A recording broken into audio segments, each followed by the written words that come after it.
la empresa cada año elabora un plan estratégico, ¿no? Por lo menos para 5 años, y ese plan estratégico se va actualizando cada año. Y en cada elaboración de ese plan estratégico se detectan necesidades de financiamiento. Entonces, los documentos de respaldo que se deben agregar a la solicitud del crédito, pues está el documento de constitución, ¿no? Que es el protocolo que se firma ante un notario de la conformación de la empresa, el acta del directorio donde se nombra a los ejecutivos, me refiero al gerente general y los gerentes de área, el acta directorio donde se autoriza la contratación del crédito, porque se supone que en el documento de constitución están las atribuciones del directorio de aprobar, por ejemplo, crédito.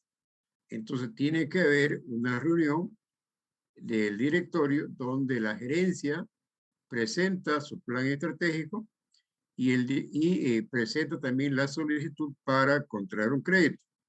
Entonces, el directorio tiene que aprobar ese plan estratégico y a su vez también que haya un párrafo específico del acta de reunión del directorio donde se aprueba la contratación del crédito, sin decir de todas maneras, ¿cómo se llama? ¿Qué banco, no? Se autoriza, en todo caso, a los ejecutivos para que hagan el trámite correspondiente. Después, ya cuando se tiene los documentos del banco con los cuales se ha llegado a algún acuerdo, se vuelve a llevar al directorio para que el directorio apruebe ya la contratación del crédito, si así lo establece el documento de constitución. Los estados financieros auditados de por lo menos 3 gestiones, ¿no? Hemos visto en la Bolsa Boliviana de Valores, ¿no? La auditoría que presentan cuando publican sus estados financieros. Y las proyecciones financieras de por lo menos 5 años, que sería ese resumen que nosotros estamos elaborando, que se llama el flujo de caja, donde se calculan también los indicadores financieros, que eso es lo que estamos trabajando en el cuadro resumen. El importe y el plazo del crédito solicitado, es decir, uno va al banco y dice, bueno, necesito un crédito de tal importe y a un plazo que el flujo de caja, al hacer la proyección, lo incorpora para demostrar que la empresa está en condiciones de pagar ese crédito. Ya con ese dato uno va al banco, ¿no es verdad?, para solicitar y decir yo quiero tal cantidad de dinero para pagar en X cantidad de tiempo, y ahí ya entrarán las negociaciones con el banco para ver las condiciones de la tasa de interés y las garantías que exige el banco y que la empresa está en condiciones de dar para respaldar el pago. Y aquí estarían las garantías ofrecidas, porque inclusive hay una forma entre las garantías, por ejemplo, que pueden ser las instalaciones, las maquinarias, terreno, edificio, y también pueden ser las ventas futuras. Por ejemplo, si yo vendo a una empresa importante mis productos, yo podría negociar que el comprador de mi producto le pague directamente al banco, y en todo caso yo titularizo mis ventas como una garantía. Y en este caso ya yo vendo los productos, el comprador me paga una parte y la otra parte le paga ¿cómo se llama? Al prestamista. Hay otra parte también que no sé si tienen alguna pregunta de estos documentos de respaldo.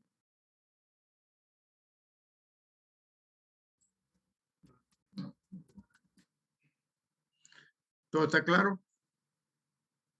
Sí, quedó claro, licenciado. Bien, en algunos bancos, por ejemplo, vamos a dejar, perdón, en algunos bancos, por ejemplo, aquí estamos viendo el Banco Mundial. En algunos bancos,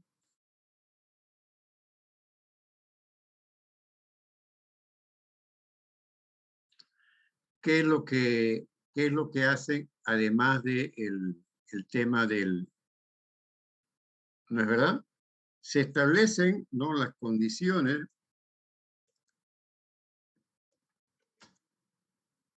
del crédito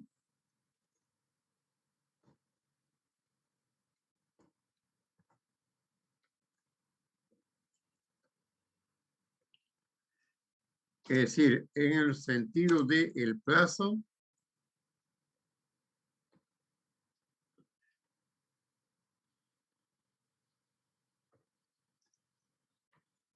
el importe,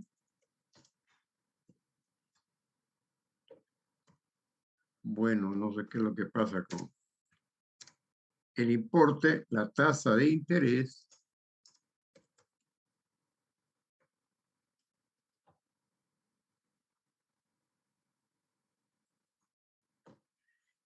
y se incluye una comisión de compromiso.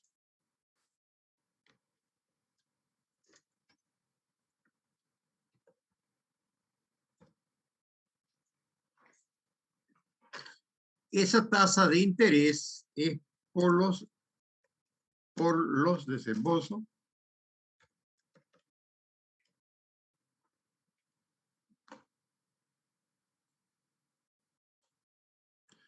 y la comisión de compromiso es por los no desembolsos.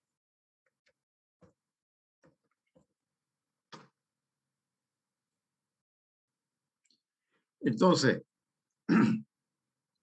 si a usted, digamos, tiene un crédito de $2 millones, ¿ya?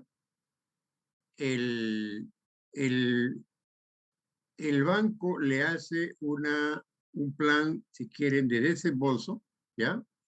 Porque se supone que usted lo va a ocupar para un plan X. Si va a ser, digamos, una ampliación de su planta, es posible que no requiera los 2 millones de un solo saque o un solo desembolso. Lo requiera, por ejemplo, en 5 desembolsos. Entonces, por cada desembolso, es lo que se cobra la tasa de interés. ¿Ya? Digamos, si desembolsa 500,000, entonces estoy pagando interés sobre esos 500,000. Desembolso otros 500,000, ya estaré pagando interés por 1 millón. Y la comisión de compromiso es de que si yo tengo un crédito de 2 millones, yo pago una tasa de interés por esos 2 millones por los no desembolsos, en el sentido de que el banco los tiene disponibles y les cobra un interés por esa parte no desembolsada. Entonces me cobra un interés que se llama la comisión de compromiso por los 2 millones. Si a mí me desembolsan 500,000, ya mi comisión de compromiso sería sobre el saldo, que sería 1.500.000. Entonces, estos organismos internacionales funcionan de esa manera. Hay una tasa de interés por los desembolsos y una tasa que se llama comisión de compromiso por los no desembolsos. Es decir, mientras yo más demore en los desembolsos, más pagaría las comisiones de compromiso.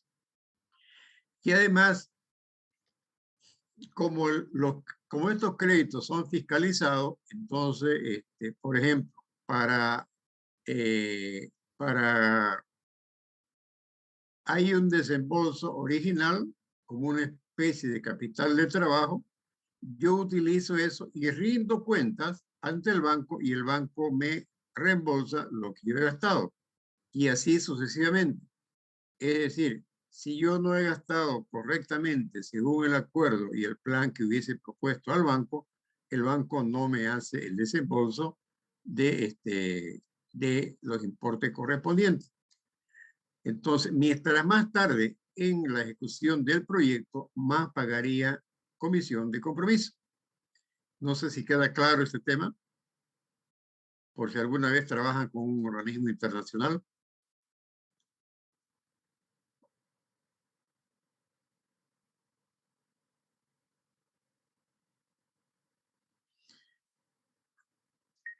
Luis Enrique Coca, ¿todo claro? Sí, licenciado. Valeria Peña.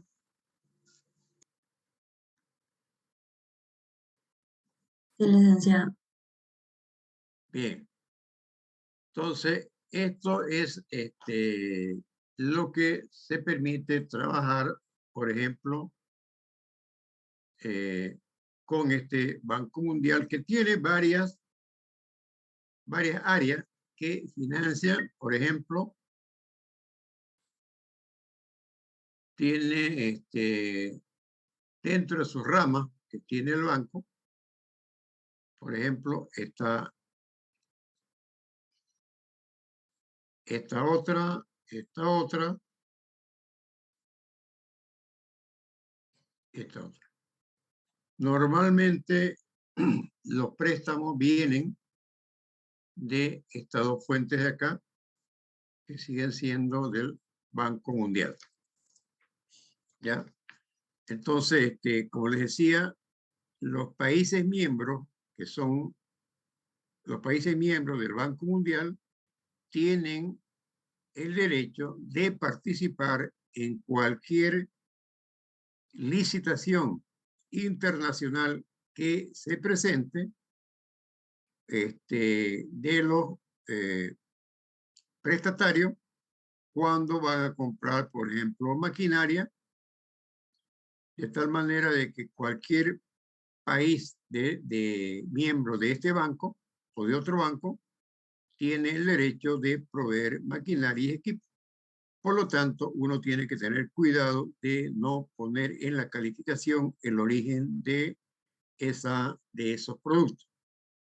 Tiene que, a través de las características técnicas, uno tiene que tratar de direccionar a un tipo de calidad, pero no puede poner procedencia ni puede poner tampoco marca.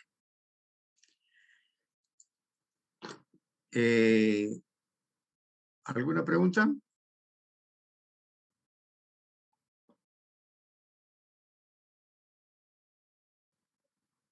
Un comentario, licenciado. A ver.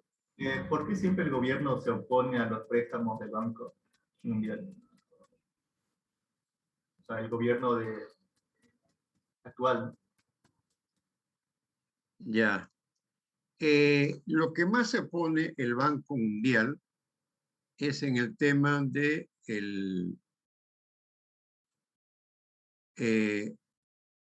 préstamos de el FMI, que es el Fondo Monetario Internacional.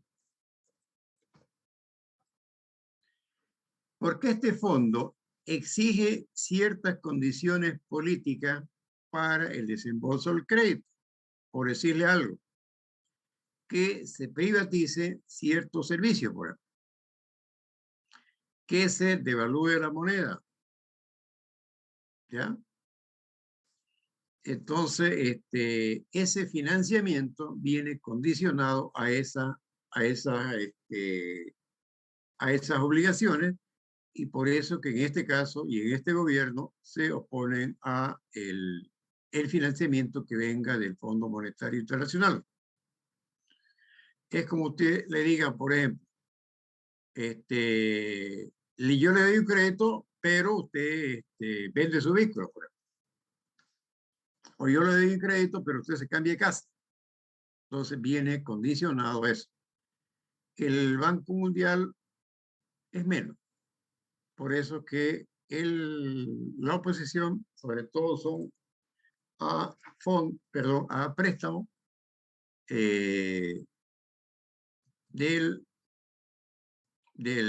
¿cómo se llama? De este fondo.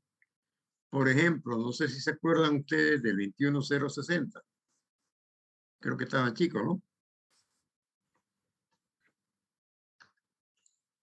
Entonces, cuando se implementó este decreto, venía con un paquete de financiamiento que, por ejemplo, decía, hay que achicar el Estado. Y a raíz de eso vino el tema de la relocalización. Entonces se despidieron cualquier cantidad de personas de las minas, por ejemplo, de las empresas estatales, Comibol, etcétera, etcétera, yacimiento, para hacerla supuestamente más rentable. Entonces, digamos, es una condición que puede establecer el Fondo Monetario Internacional cuando da algún tipo de financiamiento. En este caso, le decía, achiquemos al Estado. ¿Qué significaría hoy, por ejemplo, achicar el Estado? ¿Dónde tiene inversiones en el Estado? Tienen Entel, tienen yacimiento, todo demás. Tienen las minas, tienen ferrocarriles. Bueno, que ya la mayoría están privatizados. ¿Qué más tiene? El litio. El litio. Entonces, si hubiera, digamos, un financiamiento del Fondo Monetario Internacional para el litio, podría decir de que el Estado no se meta, digamos, como inversionista en el litio, que todo se privatice. Entonces, ese tipo de condiciones es la que un determinado gobierno la acepta y otro no.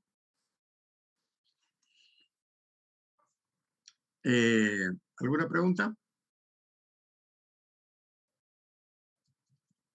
No sé si quedó claro, Luis Enrique. Sí, se entendió, licenciado. Se entendió. Bien. Vamos a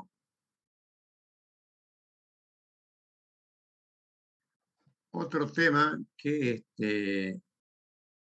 vamos a ver ahorita. Bueno, esto era lo del Banco Mundial.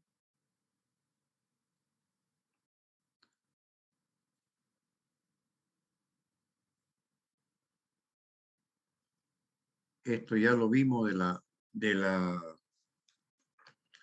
bolsa de valores, pero lo que quiero mostrarles es lo que habíamos hablado hace rato.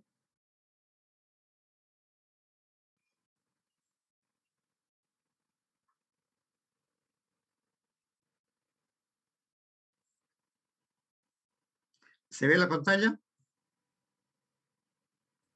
Sí, se ve. Entonces, por ejemplo, aquí dice, estados financieros auditados. A eso se refería una de las condiciones para presentar la información de respaldo. ¿Por qué decíamos que los estados financieros deberían ser auditados? ¿Alguien se acuerda?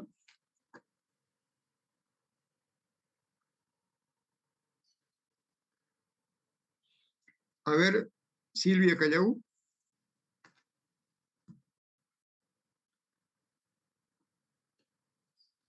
¿Por qué decíamos que los estados financieros deberían ser auditados?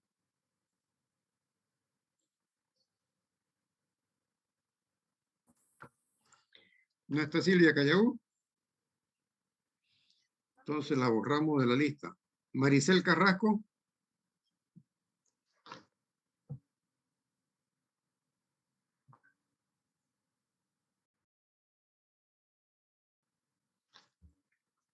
Tampoco no hay Maricel Carrasco.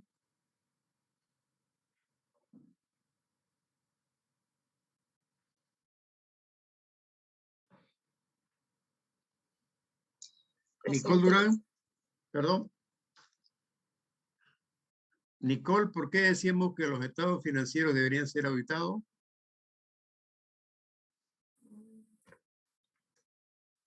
La verdad no recuerdo, ingeniero. A ver. Nicole Durán. Dicen, deben ser auditados para dar fe de que es real lo que están presentando, por decirte, hacen, por decirte, auditoría interna y auditoría externa para dar fe de que son reales esos estados financieros.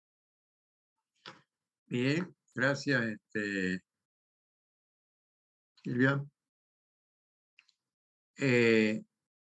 Hay algo que cuando hablamos de contabilidad, ¿se acuerdan la unidad número 3?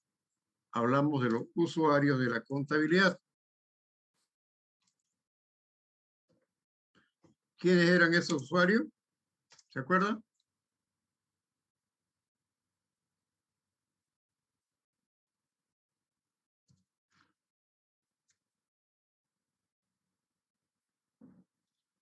A ver, Nicole Franco o Fabiola Franco, en tu caso.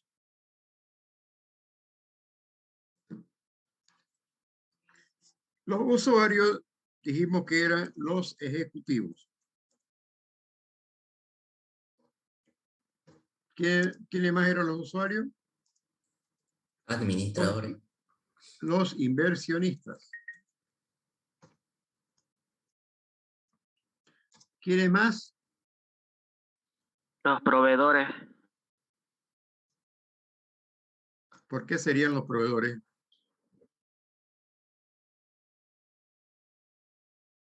Sería el Estado. El trabajador, obrero, ingeniero. Trabajadores. ¿Quiere más?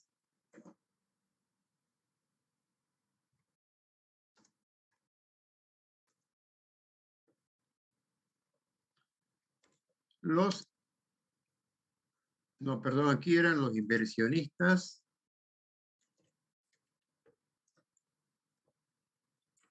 Los Y clientes.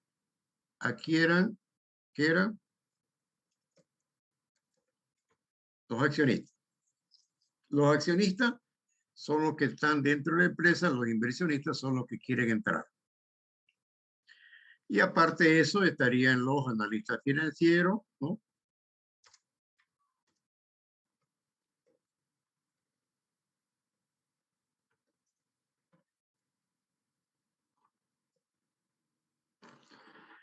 Entonces, ¿quién es el que hace la contabilidad de todo esto?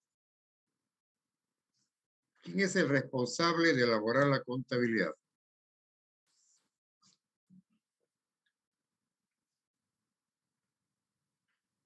¿Cuál de todos estos usuarios?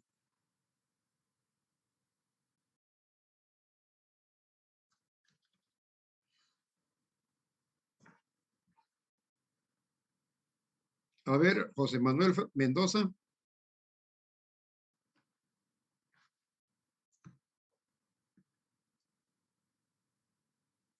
Los analistas financieros. Licenciado. No, no. Frío, frío. A ver, Lisset Molina.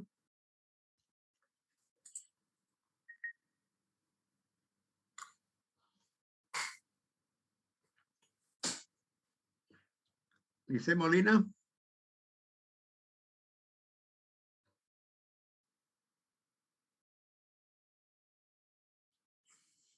No.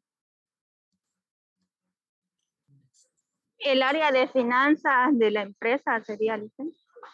De estos que están aquí, ¿cuáles? ¿Quién es responsable?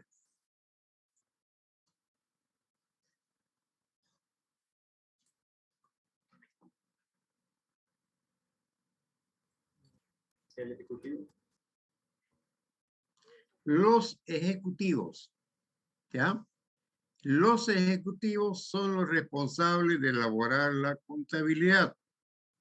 Entonces, para evitar que el ejecutivo lo elabore a su favor o a favor de cualquiera de estos usuarios, es que se establece que haya una opinión independiente y esa es la opinión de los auditores. ¿Ya? De tal manera que cuando usted, aquí nos faltó, por ejemplo, ¿qué nos faltó? nos faltó las entidades financieras.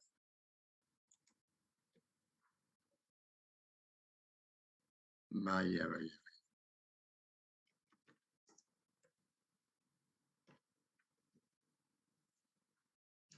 Entonces, para evitar de que la contabilidad tenga un sesgo y favorezca a alguno de estos usuarios, es que se establece de que la contabilidad tiene que tener una opinión independiente y eso se realiza a través de la contratación de una empresa auditora que tiene que estar legalmente establecida y reconocida por los organismos correspondientes.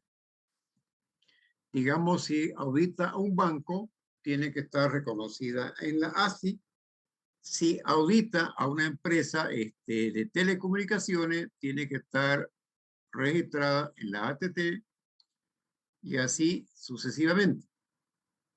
¿Ya? No es que cualquiera se inventa una empresa, además de estar registrada, ¿no es verdad?, en impuestos internos, etcétera, etcétera. Entonces, ese es el porqué de es necesario tener una opinión independiente.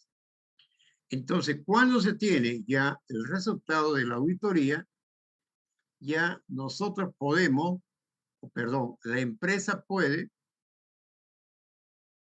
¿ya?, pagar al Estado los impuestos, pagar a los trabajadores ¿cómo se llama? La prima, que en este caso es un beneficio que está relacionado a las utilidades, y pagar a los accionistas los dividendos por las utilidades que ha tenido, si es que ha tenido utilidades. ¿Ya? ¿Alguna pregunta hasta acá?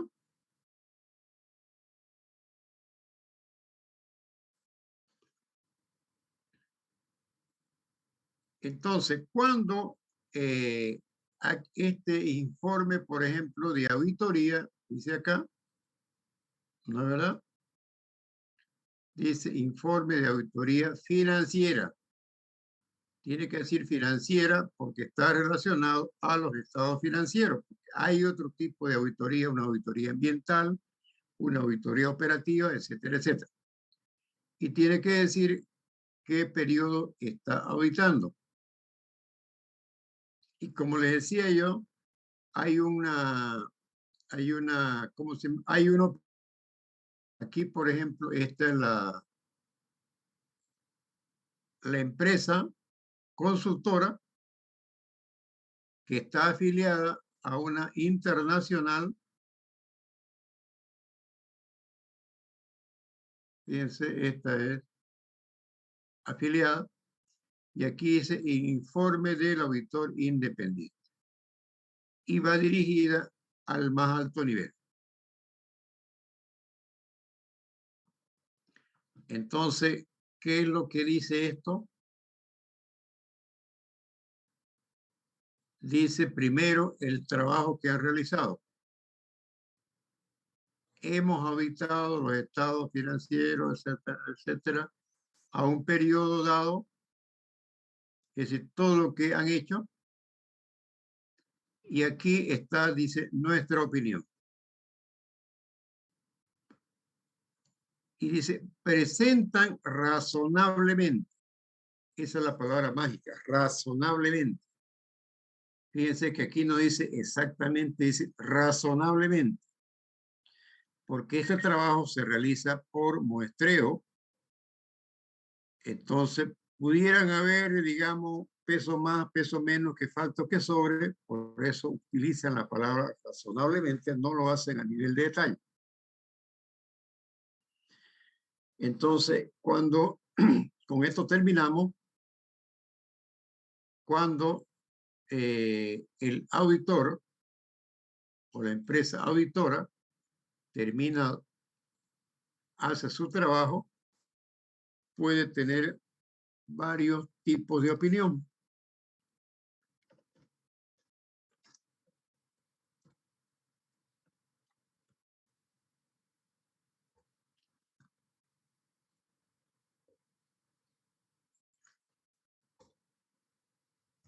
Se dice, por ejemplo, una opinión en limpio cuando todo está ok.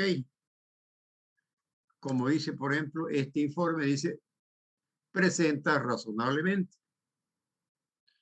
Una opinión con observaciones donde dice todo está bien excepto tal cosa, pero esa observación no pone en riesgo, digamos, figúrense, si ustedes hablan de $1 millón de dólares y hay una cuenta que tiene problemas ahí que serían, digamos, $10,000, esos $10,000 comparado con el millón que es el total no es significativo, ¿ya?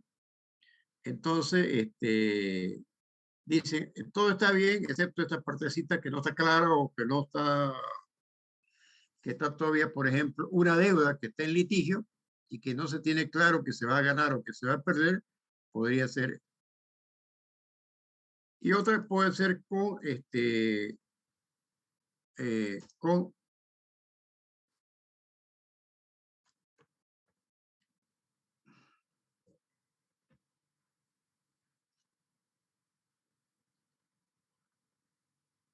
con abstención, quiere decir de que el auditor se abstiene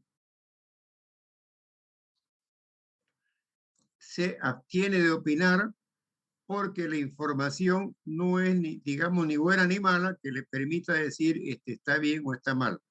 Realmente se abstiene de opinar porque puede ser que la información esté tan desordenada, entonces directamente se abstiene de opinar, no dice si está bien o está mal. Y el último tipo de opinión es una negativa, donde dice los estados financieros no presentan razonablemente la situación financiera, etcétera, etcétera. Y aquí, digamos, viene el tema, fíjense, amarrándolo al tema de la auditoría de las elecciones del 2019, entre los que están a favor del informe de la OEA y los que están en contra, los que están a favor dice encontrar una serie de observaciones. Y los que están en contra dicen efectivamente encontraron esas observaciones, pero esas observaciones no ponen en riesgo la integridad total del resultado. Entonces, debería decir, con todas estas irregularidades, el total de votos es fulano o es sutano. Entonces, uno tiene que decir, hay esta observación, pero esta observación en relación al total es significativa o no es significativa. Entonces, no siempre el auditor tiene que decir sí o no en un informe. De todas maneras, cuando está haciendo la auditoría, le da las observaciones a la empresa, en este caso al ejecutivo, para que el ejecutivo haga todas las correcciones que el auditor cree que es pertinente. Ahora, si la empresa no hace las correcciones, entonces ya el auditor puede abstenerse de opinar o opinar negativamente u opinar con observaciones o también le llaman con salvedades.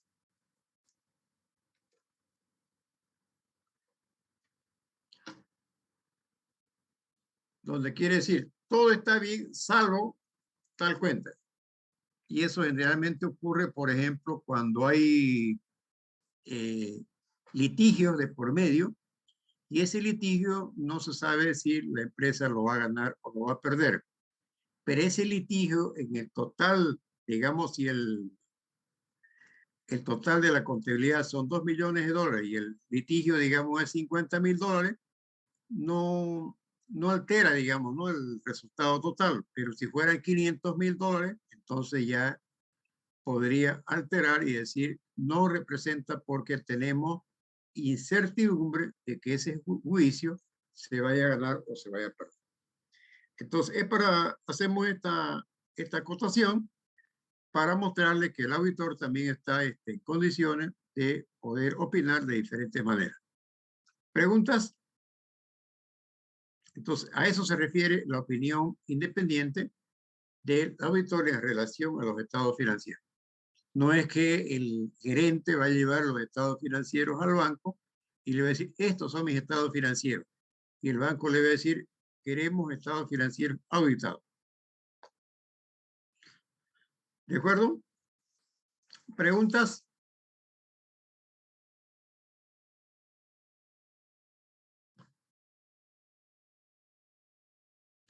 ¿Qué pasa? ¿Están durmiendo ustedes, no? A ver, Emily Rivero. ¿Qué dice lo que hemos hablado? Todo claro, dicen. ¿Está claro? A ver, Sí. Tatiana Loaiza. Sí, también está claro, ingeniero, lo que explicó. Bien. Ricardo Pérez. Sí, ingeniero, no hay ninguna duda. Luis Enrique Coca. No, no tengo dudas. Bien. Entonces, con eso habríamos terminado la parte de la unidad número 4, que es el tema del financiamiento. Entonces, recapitulando. A ver, Nicole Durán, ¿qué se requiere para saber si la empresa requiere financiamiento?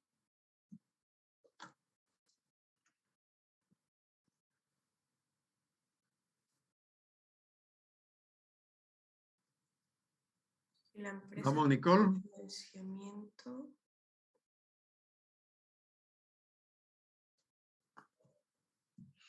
A ver, Lisette, sálvele la vida a Nicole.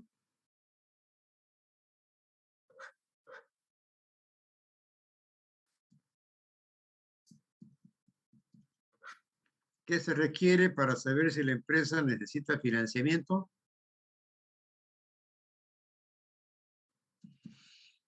Nada, no puede ser.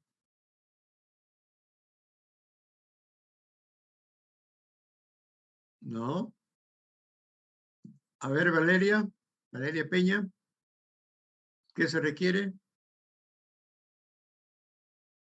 Los estados financieros es historia, es todo lo que ha pasado, ¿ya? ¿Qué es lo que queremos? ¿Qué es lo que se requiere? A ver, Valeria.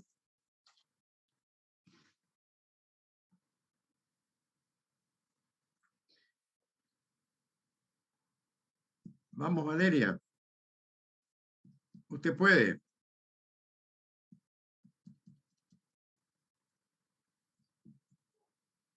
A ver, Wilson Foronda.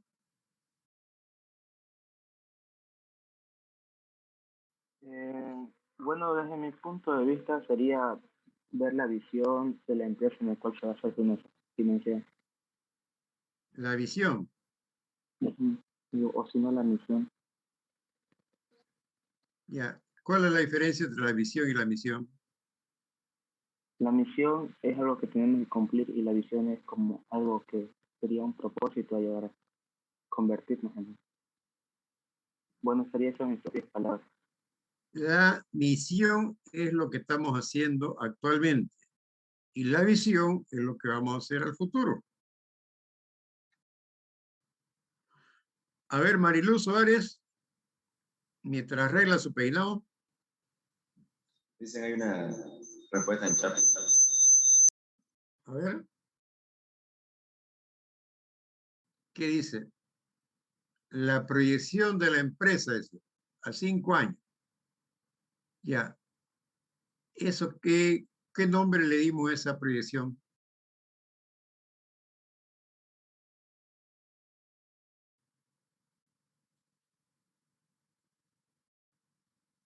¿No? ¿Qué se llamaba esa proyección? ¿No es el plan estratégico? ¿Planeación? ¿Perdón?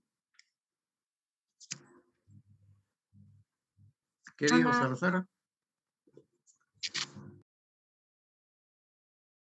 Perdón, ¿cuál fue la dama que habló? Yo ingeniero, pero me equivoqué, ya el compañero respondió correctamente. Bueno, entonces es el plan estratégico, ¿ya? Entonces la palabra clave es el plan estratégico. Ahí sabemos si la empresa requiere financiamiento o no. ¿Ya? Ahora, la otra pregunta es, ¿cómo demostramos que la empresa está en capacidad de contraer un crédito?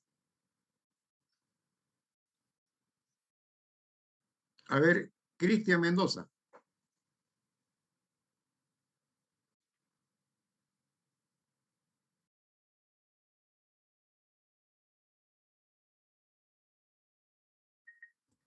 Con la liquidez,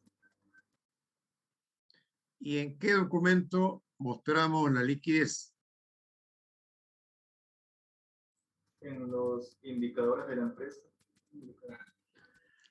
Pero para llegar a los indicadores de la empresa, ¿qué debemos elaborar?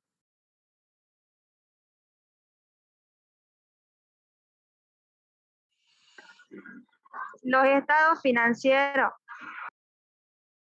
Sí, pero hay un estado que estamos nosotros trabajando en el cual demostramos cuál es si es que la empresa está en condiciones de contraer un crédito.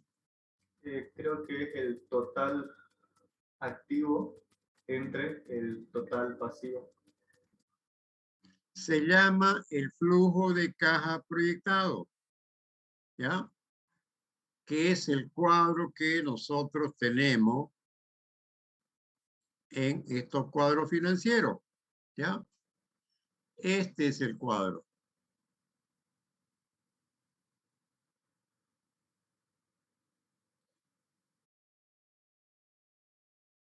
El flujo de caja proyectado. Aquí nosotros incorporamos el crédito tanto en la parte de interés como en la parte de la amortización del crédito. ¿Ya? Y nuestros resultados están siendo positivos. ¿Ya? Ahora, todo eso tiene que estar respaldado por todo nuestro plan estratégico que tiene diferentes respaldos, ¿de verdad? Tenemos la inversión, tenemos el personal, tenemos cada gerencia, tenemos la gerencia de producción, la gerencia administrativa, la gerencia general, el crédito, la escala salarial, todo eso respalda a todo este cuadro. ¿Ya? Entonces, y todas estas hojas que están acá corresponden a el plan estratégico, que a su vez tiene que estar, digamos, respaldado por definiciones, ¿no? Cuando ustedes elaboran cada una de las hojas. Entonces, cuando ustedes han elaborado las inversiones, por ejemplo, hay un detalle de las inversiones, de verdad, que respaldan cada gerencia. No es que ustedes se han inventado. Cuando han hablado de la fuerza de trabajo, están hablando cuál es el personal que hay por cada gerencia. Cuando hablan de las ventas, se refieren a la cantidad de productos multiplicado por su precio para cada uno de los periodos. Está debidamente respaldado. Y aquí lo único que faltaría sería una parte de texto, ¿no? Para mencionar, por ejemplo, cómo va a ser la distribución, si va a ser a través de minoristas, mayoristas, cuál va a ser el tema de marketing, de promociones, de publicidad, de descuento, cuál va a ser los canales de distribución, ¿no es verdad? Y en la gerencia de producción, cómo vamos a elaborar el producto, cómo lo vamos a comprar. Perdón, eso, el tema de la compra iría a la parte de la gerencia administrativa, ¿no? Que tendrían que elaborar un plan de compra y también tendrían que elaborar una forma de evaluar a los proveedores. ¿Sí? Y así sucesivamente cada dato que ustedes contemplan acá está debidamente respaldado. Por eso es que reiteramos, ¿no? Si ustedes hablan de la inversión, hay un cuadro de inversiones. Si ustedes hablan de las ventas, hay un cuadro de ventas. Si ustedes hablan del costo de operación, hay un cuadro. Si ustedes hablan de la parte de administración, hay una hoja. La parte de administración, de parte comercial, la parte del crédito, la parte de la depreciación. Todo está debidamente respaldado, la parte de la amortización del crédito, para llegar a este resultado del flujo neto y calcular los indicadores para llegar a este resultado. Y finalmente llegar a los indicadores.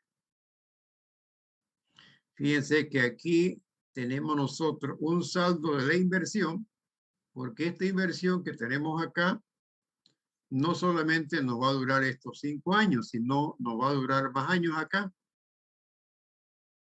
Ahora, nosotros tendríamos la obligación de ampliar este horizonte de tiempo en función del plazo, que nos establezca el crédito. Si el crédito, por ejemplo, estaría a 10 años, nosotros tendríamos que ampliar nuestro horizonte de cálculo a ese periodo de tiempo.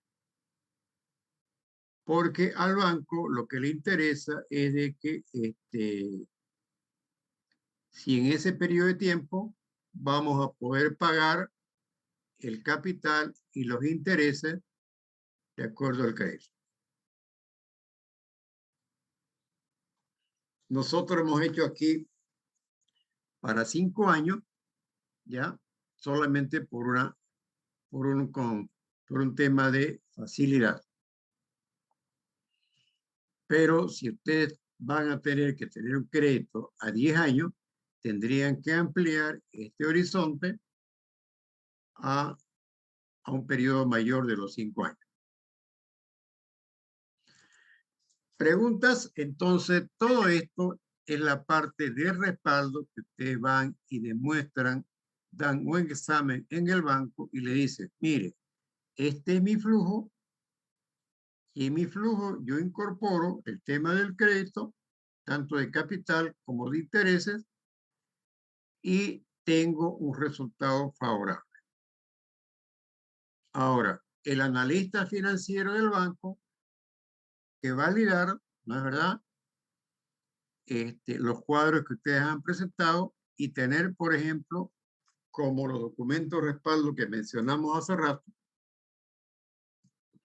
los estados financieros de por lo menos 3 gestiones anteriores, para ver si la historia que está detrás de todo esto, la historia que está detrás, respalda, ¿no es verdad?, todo esto que están diciendo ustedes a futuro. No vaya a ser que la historia demuestre que ustedes siempre estaban en pérdida y cómo es que aparecen ahora dando resultados positivos. ¿Sí? Entonces, tenemos la historia y tenemos el futuro. Y en ambos casos tiene que haber coherencia, de tal manera de que el analista financiero del banco apruebe el crédito a esta empresa. Muchas empresas, por ejemplo, obtienen crédito y en el desarrollo de este periodo de tiempo han quebrado y el banco termina quedándose con bienes que son de la empresa. Y como el banco no es una institución de compra-venta de maquinaria, no es su función también quedarse con la garantía de la empresa. ¿Ya? Lo toma como última instancia esa recuperación del crédito. Como también han habido empresas que realmente han quebrado y no ha habido forma de pagarle al banco. Y también el banco, y en este caso sería una pérdida. De todas maneras, el banco, por eso es que el banco tendríamos que preguntar a ustedes, por ejemplo, ¿qué pesa más? ¿Las garantías o la capacidad de pago? ¿Qué creen ustedes que pesaría para el banco? La capacidad de pago.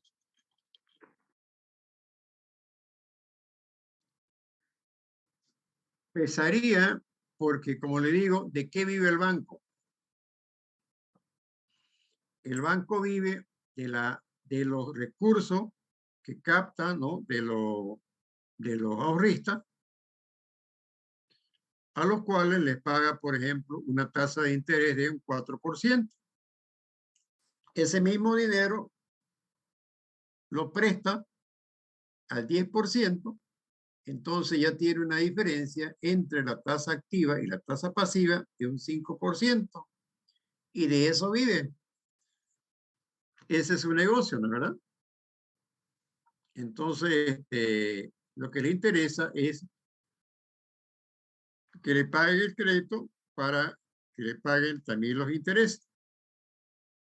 Ya la garantía sería en última instancia que el banco se quede con las garantías, y por eso es que ustedes ven en los bancos bienes que están a la venta, que son garantías que se quedan a favor del banco, pero que no es su función del banco comprar y vender mercadería.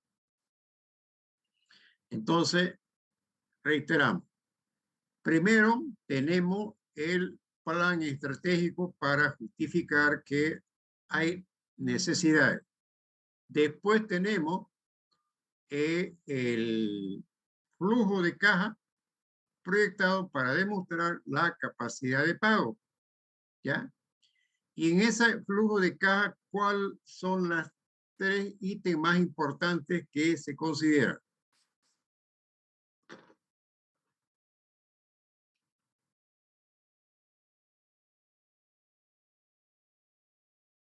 A ver, ¿alguien puede responder?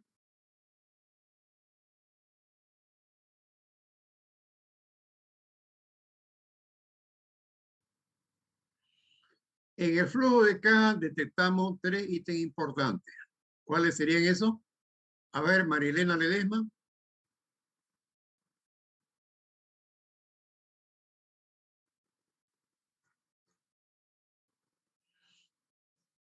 Marilena.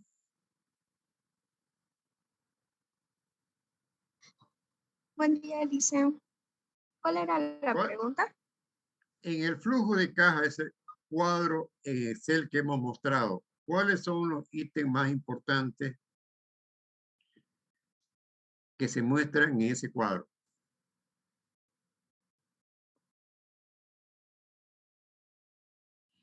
Si lo podríamos resumir en 3 o 4 ítems.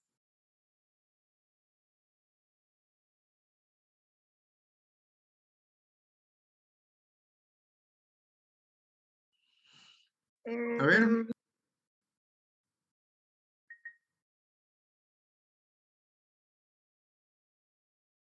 ¿Cuál era? ¿Lo puede volver a mostrar el cuadro, por favor? Quiere que le muestre el cuadro. Ahí está el cuadro.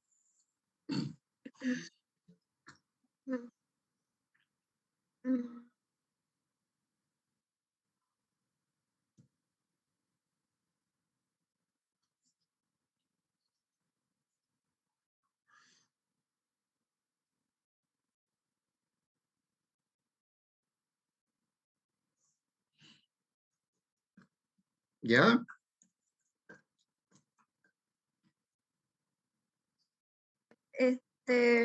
No. ¿No qué? Ay, va a disculpar, es que no, justo en este momento no pude atender. Caramba, ¿dónde estaba usted? Salí un ratito a abrirle a mi papá. Lo siento. No, pues, está haciendo trampa usted, ¿no? No. A ver, Ricardo Pérez, que está con la cara de pensativo ahí. Estaba pensando, ingeniero, no recuerdo muy bien. Caramba, ¿cómo pues ya estamos terminando la materia y no sepamos qué es lo que contiene ese cuadro? A ver, Nari Vargas. La inversión, licenciado. Ya, uno la inversión. Otro, Los gastos, puede ser. los gastos. No me acuerdo el otro. A ver, Marilu Suárez.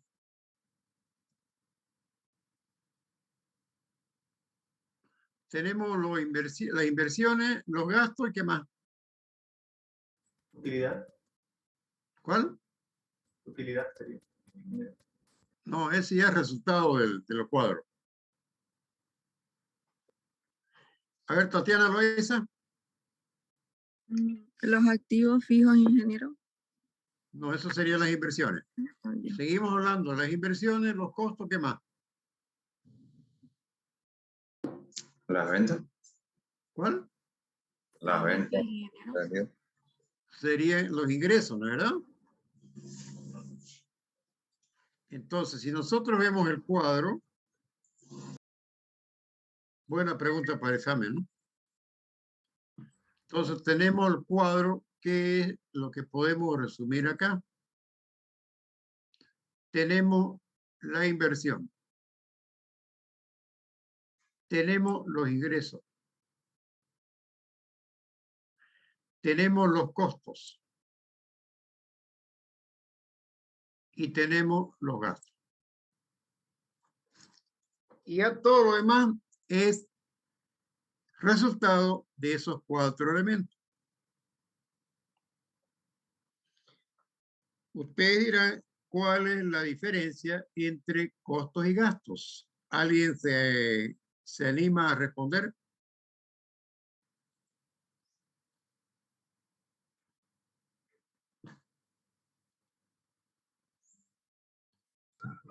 Los costos serían el gasto, la inversión que se hace cuando se va a realizar lo que es el producto, y el gasto es en sí lo que se paga para los trabajadores administrativos o para que funcione lo que es la fábrica. A ver, un ratito.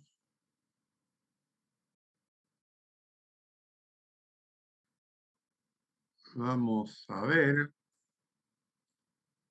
¿Se ve este cuadro?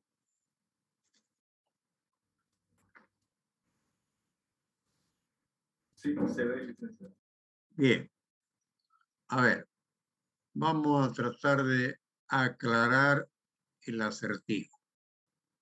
Aquí vemos nosotros inventario. ¿Está bien? ¿Lo ven? Sí, se ve. Perdón, un ratito.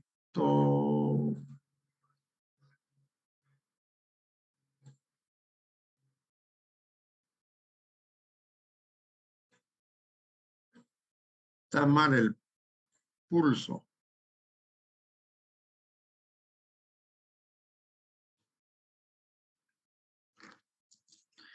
Decimos que es costo cuando en lo que se ha incurrido forma parte de un producto y va a parar al balance general. En este caso, los inventarios. ¿Ya? Entonces, va acá. Cuando va a parar al balance general, se considera un costo. ¿Hasta ahí estamos bien? Entonces, cuando nosotros elaboramos un producto, ¿ya? Elaboramos un producto, ese producto tiene un costo. Y eso va a parar a nuestros almacenes en la cuenta de inventario. En este caso aquí le llaman inventario, podemos llamarle almacenes. Entonces, eso va a parar al balance general. Eso le llamaríamos costo. ¿Ya? Hasta ahí estamos bien, ¿no? Sin embargo, si lo que estamos haciendo no va a parar al balance general y va a parar al estado de resultados, directamente le llamaríamos gasto. Aquí es el estado de resultados.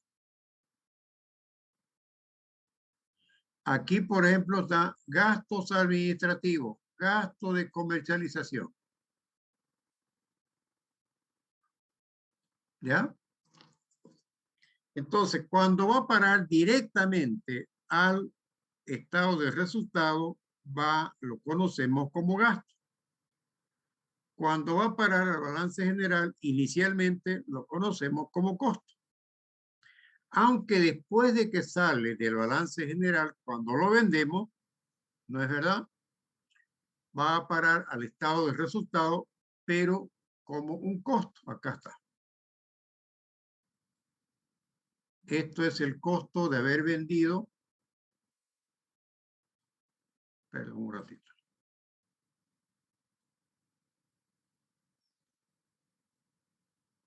De tener estas ventas, vendió mercadería, salieron de almacenes y esa salida de almacenes se conoce como costo.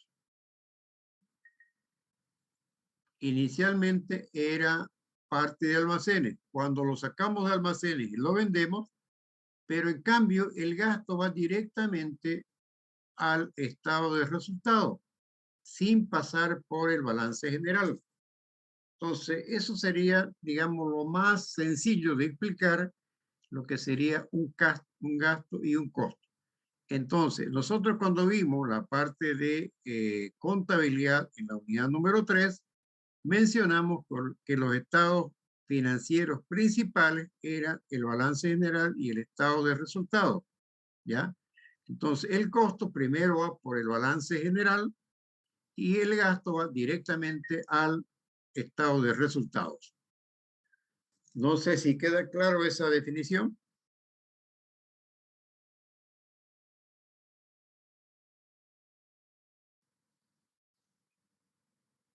¿Me avisan?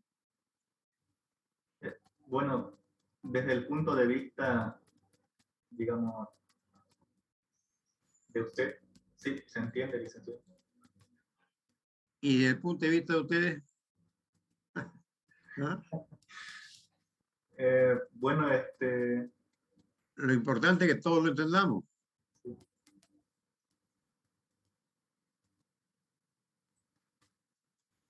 A ver, líder.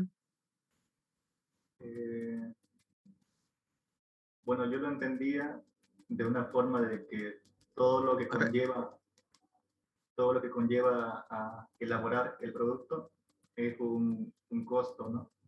Y todo lo que conlleva ya pagar a los trabajadores, como dice ahí, ¿no? Administrativos, todo lo que sale para el costo de venta, todo eso ya, lo que está afuera de la elaboración del producto ya sería como un gasto, ¿no? Si quiere usted de ese punto de vista, pero menos sería el personal, ¿ya? Porque el personal que elabora el producto también sería parte del costo, ¿ya?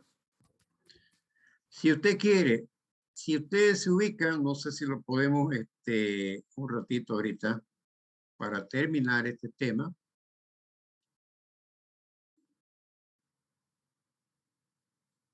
Espérenme un ratito.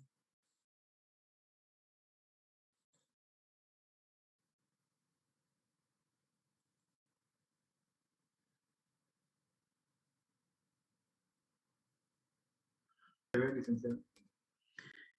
Si quiere, desde el punto de vista que usted lo ve, podríamos decir lo siguiente.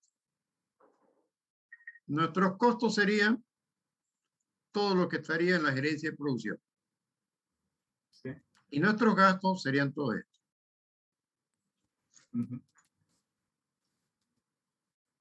No sé si esto gráficamente aclara mejor la idea. Bueno, y gastos también tenemos acá arriba, digamos, ¿no? Sí, ahora se entiende, licenciado. ¿Sí? Sí, aunque Se entiende perfecto. Ya, entonces, el costo sería todo lo que estaría en la gerencia de producción, digamos en líneas muy generales, ¿no? Y los gastos serían lo que estaría fuera de la gerencia de producción. Y como le digo, ya se reflejan eso en el estado de resultado de esa manera. Y también nosotros lo reflejamos, perdón un ratito, ¿dónde estamos? Vamos a borrar esto y vamos a ir al cuadro otra vez acá. ¿Se ve el cuadro en Excel? Sí, se ve. Entonces, esto se refleja de alguna manera en esta forma. Aquí estarían los costos, ¿sí? Y aquí estarían los gastos.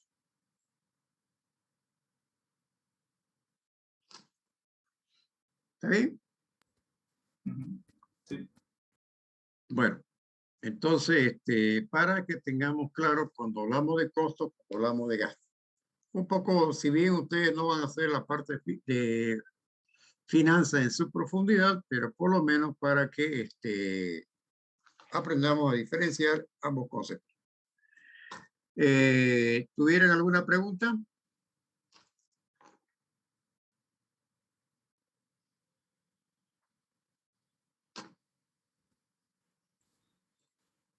Bueno, entonces, con esa parte hubiéramos concluido la unidad número 4, que era el tema de financiamiento. Después vamos a ver la unidad número 5, que sería el tema de dimensionamiento y organización, y con eso terminamos el programa.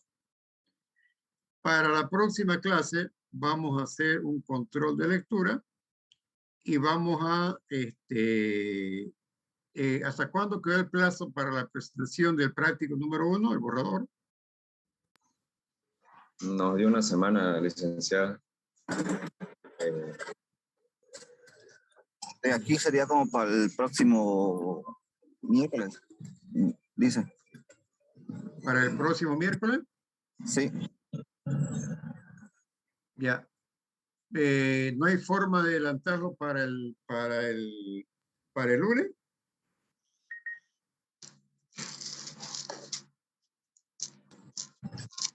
Nada más el método dice, por favor, es que algunos tenemos exámenes el lunes y para culminar con esos parciales del segundo y así ya pulirlo ya para el miércoles.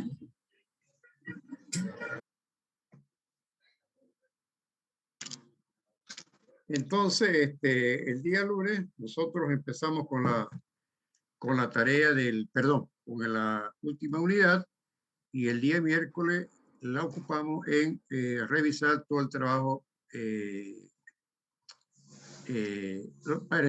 para revisar en clase el práctico número 1. ¿Está bien?